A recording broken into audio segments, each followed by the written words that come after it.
पहला स्टेंजा देखिए। The curfew tolls the knell of parting day. Curfew means गिरजाघर की घंटी, टोल का मतलब बजना, नेल मीन्स होता है डेथ, पार्टिंग गुजरता हुआ, डे का मतलब दिन।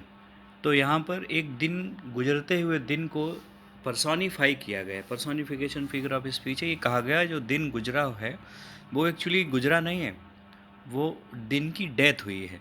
तो दिन की मृत्यु पर गिरजाघर की घंटी बज रही है। अब इस सीन को समझिए कि गिरजाघर जो होते हैं, चर्चेज होते हैं, इनमें एक बेल होती है, घंटी होती है, जिसको बजाया जाता है अलग अलग मौक़ों पर। जैसे लोगों को गैदर करना हो, इकट्ठा करना हो कोई चर्चा के लिए, या किसी की डेथ हुई उसकी सूचना देने के लिए, या दिन के अलग अलग पहरों में शाम को होने पर, इस तरह से उस घंटी का यूज़ सूचना के लिए किया जाता है। उसी को कर्फ्यू कहते हैं।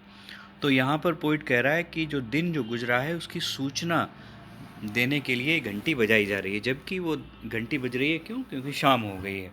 तो उसको विजुलाइज उसने ऐसे किया है कि जैसे ये घंटी ये सूचना दे रही है लोगों को कि दिन की मृत्यु हो गई है, वो गुजर गया। तो लिख रहे हैं कि the curfew tolls the knell of parting day. गिरजाघर की घंटी एक गुजरते हुए दिन की मृत्यु की सूचना देती है। The lowing herd wind slowly over the lea. Lowing का मतलब होता है रवाना, जानवर जो रवाते हैं, गाय भैंसें। हर्ड का मतलब जानवरों का समूह। वाइंड का मतलब होता है वापस लौटना। स्लोली धीरे धीरे, over the lea, lea means होता है घास का मैदान। तो वो लिख रहे हैं कि जो जानवरों का समूह रंभाते हुए धीरे धीरे घास के मैदान से होता हुआ वापस लौट रहा है। वापस क्यों लौट रहा है? क्योंकि शाम का समय है। और सेटिंग आपको ध्यान रखना है कि पोइट कहाँ बैठा हुआ है इस समय। पोइट बैठा है अपने गांव के चर्च यार्ड मतलब कब्रिस्तान में, और उसके सामने है क्या? उसके पूर्वजों की कब्रें, और आसपास खेत होंगे। तो शाम का समय है। उदासी दिखाने के लिए पोइट ने ये स्टेंजा आपके इस पोएम में डाला है। देखिए, the lowing herd wind slowly over the lea. रमाते हुए जानवरों का समूह धीरे धीरे घास के मैदान से होता हुआ वापस लौट रहा है। The Plowman homeward plots is very way. किसान अपने घर की ओर, प्लोमैन का मतलब किसान, होमवर्ड का मतलब घर की ओर, प्लॉट का मतलब होता है पैरों को घसीटते हुए चलना। वेरी मीन्स थका हुआ, वे मीन्स रास्ता। तो लिख रहे हैं किसान अपने घर की ओर अपने पैरों को घसीटते हुए अपने थके हुए रास्ते पर चल रहा है। इस बात को समझिए, रास्ते को थका हुआ बोला गया, जबकि थका हुआ है कौन? किसान। तो ये फिगर ऑफ स्पीच एक है, हम पहले भी बात कर चुके हैं, ट्रांसफर्ड एपिथेट।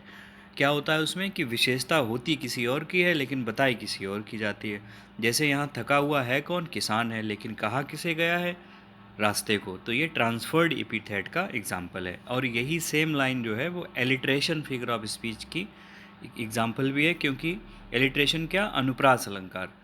इंग्लिश में एलिट्रेशन कहते हैं उसको। डब्लू का रिपीटेशन हुआ है, देखिए, वेरी और वे, डब्लू डब्लू, इसलिए यहाँ एलिट्रेशन भी है। तो पोइट लिख रहे हैं कि किसान, प्लोमैन मीन्स किसान, किसान अपने थके हुए रास्ते पर अपने पैरों को घसीटते हुए, जब आप थक जाते हैं पैर उठते नहीं हैं तो वही प्लॉडिंग होती है, पैरों को घसीटते हुए अपने घर की ओर जा रहा है। And leaves the world to darkness and to me. और वो इस संसार को मेरे लिए और अंधेरे के लिए छोड़ कर जा रहा है। मतलब अब इस संसार में केवल कौन रह जाएगा? यहाँ पर जहाँ वो बैठा हुआ है अंधेरा छा जाएगा, और मैं बैठा हुआ इन कब्रों को देखता रहूँगा। ये फीलिंग उन्होंने लाने की कोशिश की है। आगे देखिए।